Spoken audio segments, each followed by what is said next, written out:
Dear students, we are going to discuss about the directional character. Directional character. So, if you take a p orbital, so what are the directional properties of px?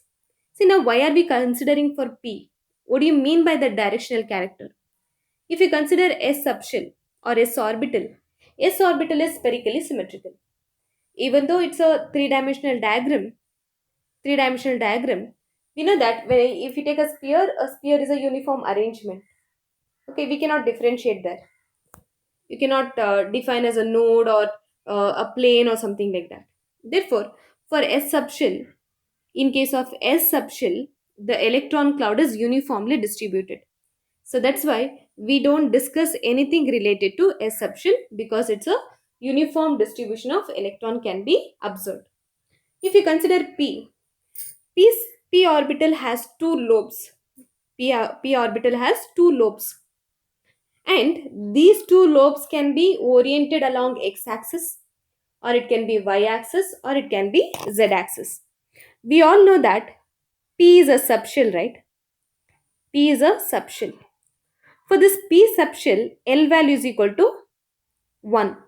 L is equal to 1. Therefore, what are the possible orbital quantum number? So, L is nothing but the orbital quantum number. Next is magnetic quantum number. The possible magnetic quantum number is 0 plus or minus 1. You are getting three values. Therefore, P subshell has three orbitals, namely they are Pz, Px and Py. Pz, Px, Py. These are the orbitals we have. Now the question comes, among the three values, that is the one second, magnetic quantum number. So which orbital will take 0, which will take plus 1, and which will take minus 1? So it is easy to determine. So to know about this, we should have an idea of the shape of the orbital. We know that if you consider P orbital has dumbbell shape. This dumbbell can be oriented along x-axis, or it can be y-axis, or it can be z-axis. If it is oriented along y-axis, we call it as Py. If it is x, it is Px. Otherwise, it is Pz. The magnetic quantum number for z-axis, that is Pz, will be 0. Why Pz will be 0?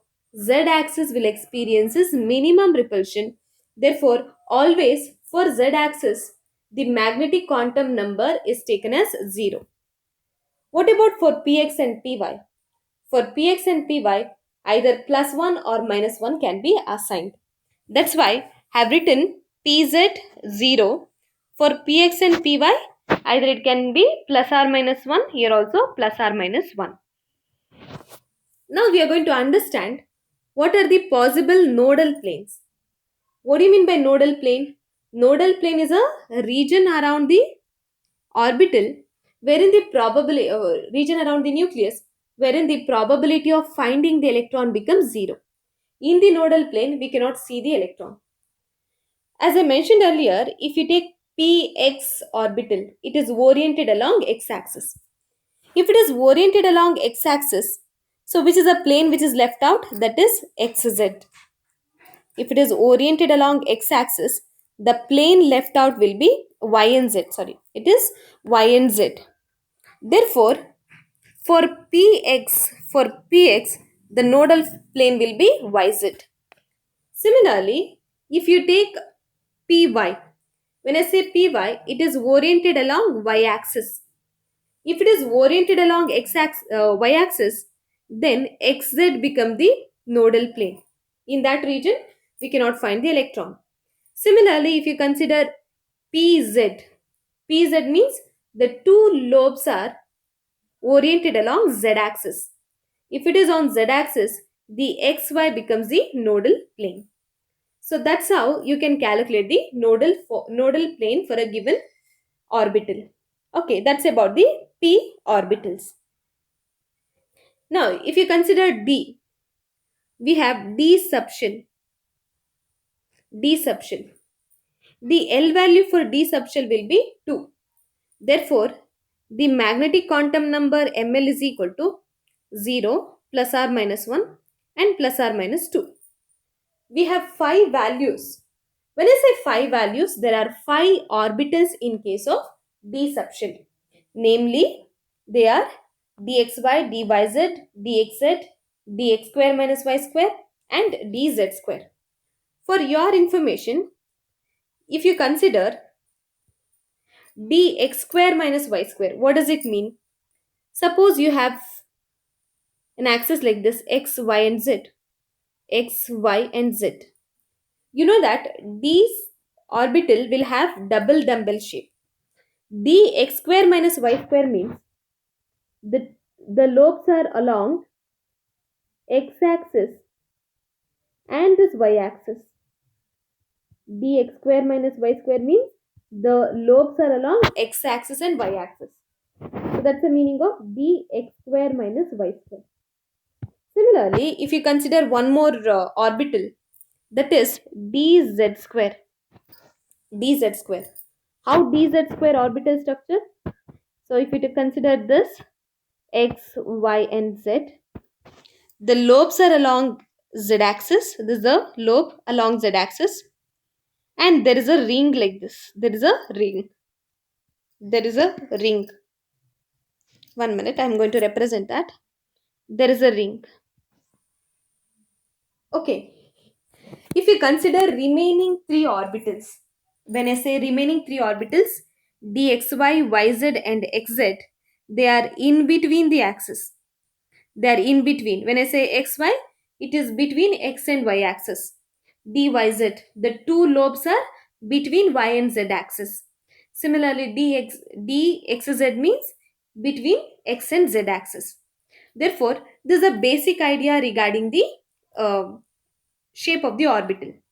Now let us come back to what are the possible ml value, that is magnetic quantum number. As I mentioned earlier, dz square will experience its minimum repulsion, due to which you have to assign 0. 0 for it. Next, wherever z comes, you should assign the lower value, that is plus or minus 1. Where are you going to assign? Look at this dxz and yz. For that, it will be plus or minus 1 plus or minus 1. If you consider dxy and x square minus y square, you will have d plus or minus 2 plus or minus 2. And one more important thing is, if you look at the nodal plane, if you consider 3 axes x, y and z, x, y, z, you can have 3 planes here. What are the 3 planes? X, y, y, z and xz and xz. Now, let us talk about the nodal plane for dxy. If you consider dxy, the two lobes are between x and y axis. Between x and y axis means, so in yz and xz planes, there are no probability of finding the electron. Therefore, the nodal plane becomes xz and yz. Similarly, for yz, if it is on yz, remaining two planes becomes the nodal plane. Similarly, for xz, it is xy and yz. Now, if you consider dx square minus y square, this is x square minus y square equal to 0. This is something like a square minus b square. The two solutions are a plus b into a minus b. Therefore, here you don't have a nodal plane. Instead, you have a line like this, x plus y is equal to 0 and x minus y is equal to 0. We don't have a nodal plane. Instead, we have a line, because the two lobes are along x-axis and y-axis. There's only z-axis which is left out. That's a line. What's the line formula? Equation of the line formula: x minus y is equal to 0 and x plus y is equal to 0. Now, if you consider dz square, we know that dz square means there is a lobe along z-axis and there is a ring. When I say there is a ring, it is surrounded completely. It's a three-dimensional picture. It will occupy all the 3 axes. Therefore there are no nodal plane because there is a ring around the lobe.